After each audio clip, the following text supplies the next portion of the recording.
Hello, it's Mrs. Brandt again with another art lesson. This very old quilt in the box was made for my grandma and grandpa in the picture there for their wedding. It's a double wedding ring quilt and it's really fragile right now, so that's why we keep it in the shadow box. It was done in 1941. That means it's 79 years old already. It's a double wedding ring quilt, which is a very nice gift for a wedding. This quilt is on my bed, and this is also a double wedding ring quilt, and it was done for me by my Aunt Wendy for my wedding. I love it. I got to help pick out the colors because I love lots of blues and pinks, and so she made this one for me. She even embroidered my name in it, which I think is awesome. All right, the dogs don't usually get to sit on it, but I wanted them to say hi in this video. So hello from Duke and Yoda and Otis. Well, I got to thinking about quilts, and I thought about Faith Ringgold, and she made lots of quilts in her artwork, and she wrote some stories about it too. This book, Getting to Know Faith Ringgold, is really, really good. Cassie's Word Quilt is another one that she did, and probably her most famous book is called Tar Beach.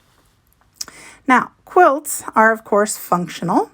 They keep you warm. They're also decorative, so they're pretty. They make room look nicer.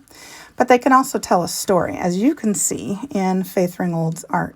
She made many, many quilts, which told many, many stories about her life.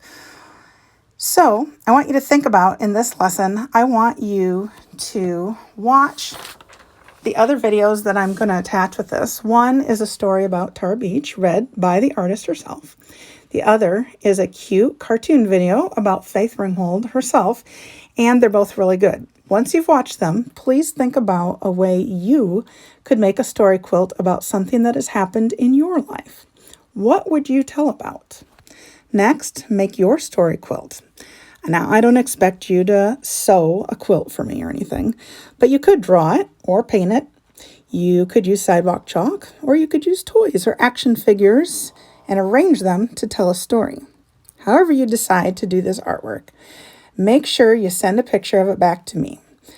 3rd through 5th graders, you're going to send it through Google Classroom assignments, and kindergarten through 2nd grade through Seesaw. Or, if all else fails, send it to bbrian@clearlakeschools.org. Now remember, quilts have patterns, and a pattern is something that repeats again and again. So somewhere in your quilt, in addition to your story, you're going to have a pattern repeating throughout your quilt.